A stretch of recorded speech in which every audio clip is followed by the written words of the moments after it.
So pardon me, you guys, I'm at work, so you hear like the air conditioner on and other things like that. So I do want to talk about AEW, and what some people don't know is that the ticket prices for Collision and a bunch of the shows in Arlington, Texas is like a maximum of $55, $10 after like service charges and taxes. And that's definitely very unfortunate for AEW in a lot of ways. That first of all, these shows you could definitely build these shows into a bigger deal and then sell tickets at a really good price, really. One thing I do like about AEW is that the tickets are not that expensive. Like, if you want to go to Forbidden Door and you want to like get like a near ringside seat, that may be $1,500. But if that was WWE and the Cleveland show that they have for SummerSlam, that would be like close to $10,000. So I do appreciate AEW for not being super expensive, but there has to be something to say about having really, really cheap prices just because you want to fill an arena.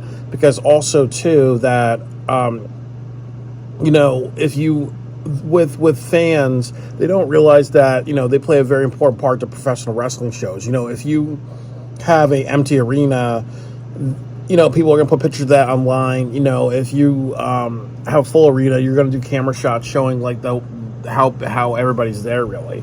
So definitely, that influences ticket prices as well, really. But I do think that my big concern is that they probably just care about filling the arena, getting at a really cheap price because they're doing multiple shows. Obviously, talking to the city of Texas and saying like, okay, we're doing multiple shows. You're going to have people traveling from different parts of Texas, different parts of America, maybe different parts of the world actually going because there are ROH fans.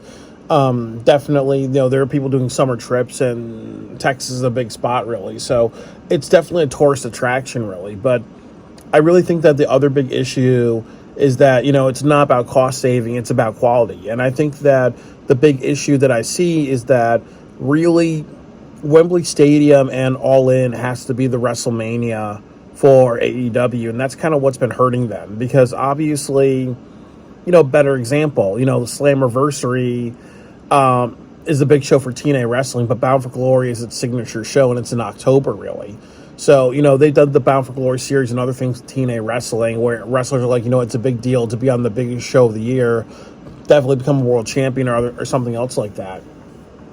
But with AEW, I think with All In and other things, is that like with last year, they really had no really big build to it. It was almost like it was maybe until like the last 3 or 4 weeks they started putting matches in the card, if I remember correctly. So what I would say is that ultimately they have to do a couple of things with these shows. Really, they have to make it so every wrestler's like, I want to be on the All In card. I want to be in front of 70,000 people. We can sell it out. We can do this. We can actually get more people this year, So that has to be their thing. It's almost like, as I said, every wrestler wants to be on WrestleMania because once you made it to WrestleMania, you're a part of history. All In needs to be that for AEW. So you have Collision shows where wrestlers are talking about that and they are having matches and they are going by the ranking system. And they actually do that. And then there's actually some wrestlers who are heels, and they're maybe like, okay, well, I talked to Tony, or I said this thing or that thing, and I'm actually going to go to it because they know that I draw money. I don't have to get the ranking system, or I know how to find somebody with a championship, get under their skin, and I get there that way, really. So those things are the things that matter, really. And then again, I would say that definitely for Texas, you need to have a blood and guts show because, you did it in Boston, and I think you did that in like Chicago another year. So you need to have your blood and guts show. And I would do 2 blood and guts shows. I would do blood and guts for the men on Dynamite, and then in 2 weeks later, you do it for the ladies, and you have Will Nightingale and all the other like hardcore ladies in that. And that's what I would do. The next thing that I would say is that your Supercard of Honor, that your Death Before Dishonor show, you have to achieve a couple of things. You have to do something where what I would do is I would have a tag team tournament, and the finals would be at Death Before Dishonor. So those people are going to challenge the Young Bucks at Wembley Stadium. You have Top Flight. I would have the Infantry because the Infantry got over in a big way, really. Or you even do something where you have the ROH titles and you have a tournament for the ROH tag team titles and you defend that at Wembley Stadium.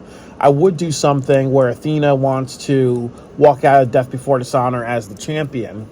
So it's almost like Tony makes an announcement that, the winner of that, the tag team championships is going to be defended, the ROH women's title and the ROH men's title. So, as I said, imagine if you had Mark Briscoe versus Christian Cage. What if you had, and I think that's the best thing that they can do, really. What would have happened if you had Mark Briscoe versus Daniel Garcia at Wembley Stadium? Or if you did something where Mark Briscoe loses the title, and then you had, Christian Cage versus Mark Briscoe, or, if you make Killswitch turn heel, you have Christian Cage versus Killswitch for the ROH title, or you had Christian Cage, Killswitch, Daniel Garcia, and Mark Briscoe fatal 4-way or something like that. So I would like to see that, where you build storylines in ROH so people want to see the ROH show and you do good promotion of it.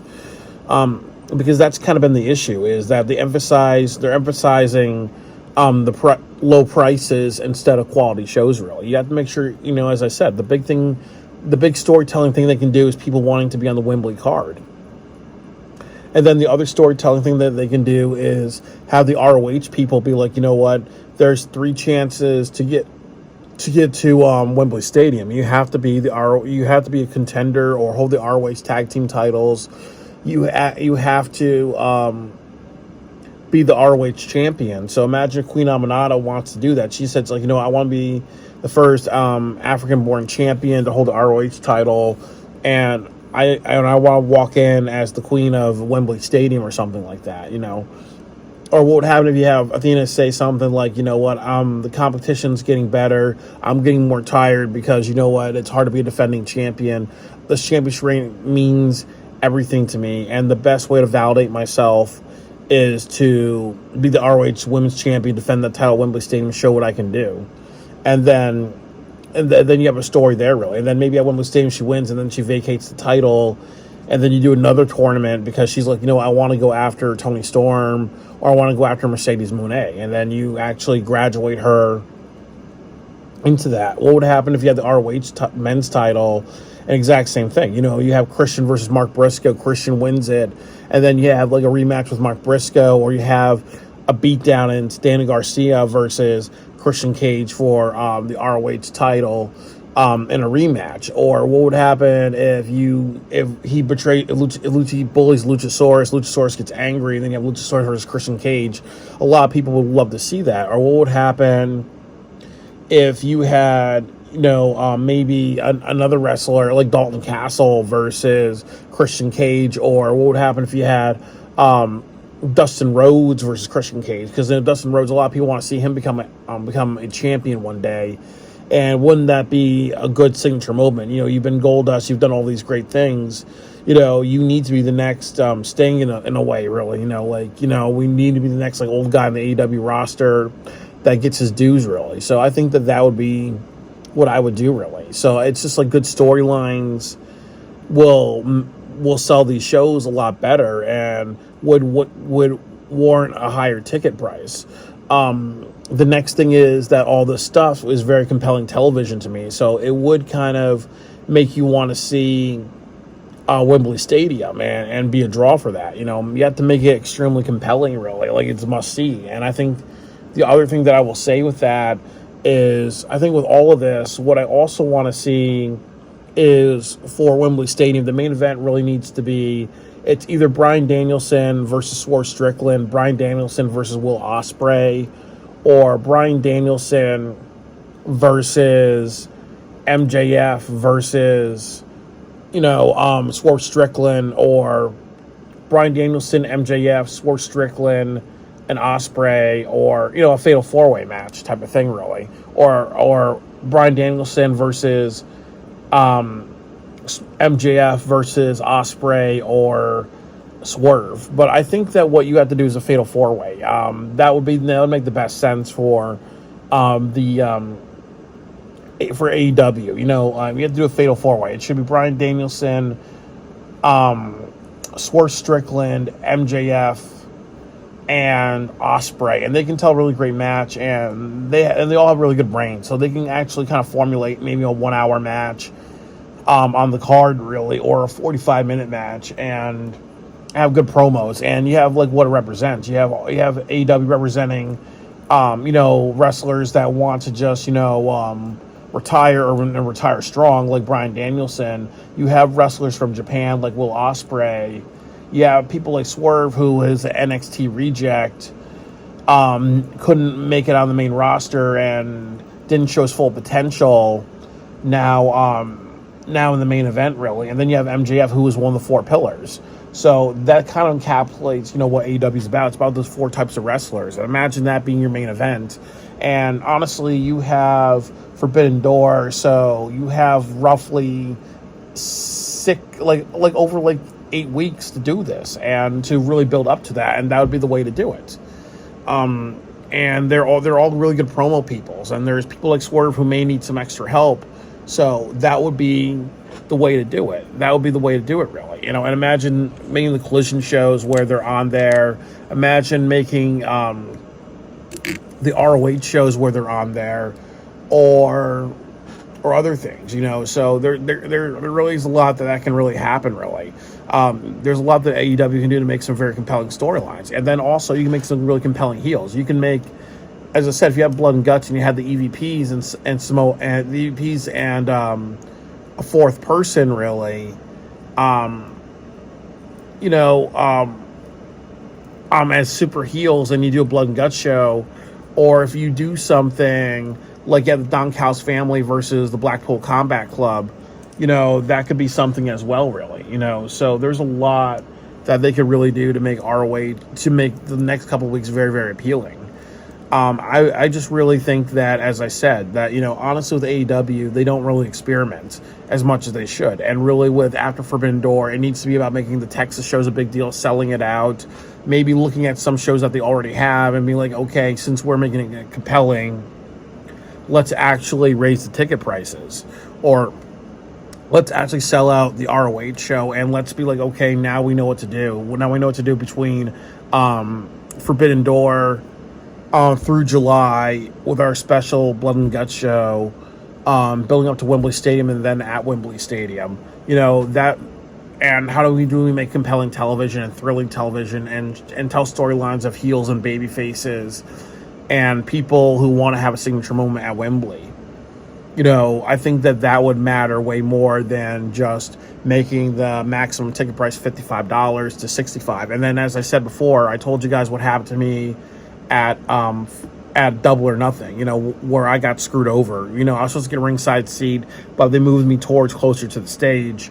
And, even though I'm a fan of AEW, and I've been in situations where people screw you over and they expect you to cheer and be happy, fuck AEW for that, and fuck Ticketmaster, and fuck the MGM seat booking. And I'll make sure that if I ever go to MGM again, I'll make sure that whatever tickets I get, I'm going to just use Ticketmaster. It's more reliable than what they had, really. So I'm a little worried as well that I'm in the ringside area for the show, but they could easily do something like be like, okay, you're in spot 5 or 6, and I'm in spot D or D5 or 5D or whatever, but you can buy your $55 ticket, but we're gonna actually move you around and whatever, really. And you can't do that because that's bait and switch, that's false advertisement, and a couple of other issues, and I'll make a video about it. And that's also another thing they have to do with these shows. If they're just charging low ticket prices, and then they're offering great seating and other things like that, and then you're not getting it, that's not right, really, because you don't take advantage of people like that. So there's definitely a lot for AEW to live up to, and they should not be dollar store wrestling or dollar store wrestling show. They should make compelling shows to raise the ticket prices, to put asses in seats, and really understand that their ticket really is their selling point is people want to be on the Wembley Stadium show, and making sure that people understand that ROH is something to see, because obviously ROH should be an opportunity for wrestlers to apply themselves if they're not on the main roster, and then actually just understand that if they do a great job in there and there's something compelling, they can be at Wembley and be on a historic shows. And then the last thing that I'll say is that the trios division, you can defend the ROH trios titles and AEW trios titles, and there's a lot of trios teams, and I need to do another video about that. But definitely there's a lot that AEW can do to really just to really do a great job between now and Wembley Stadium, and then also just understand they have to not just sell out by having low ticket prices, make something very compelling, and then just realize that's the formula. Next year we're going to do the same thing, maybe in a different area or maybe back in Texas, but we're going to have compelling television, we're going to have really high prices because people are going to want to really see it and all that. So, there's a lot that they can do, and as the old saying goes, it's not about action, it's about stories and characters that matter, and that's what sells AEW, and that's what sold WWE really, and it can't be low ticket prices.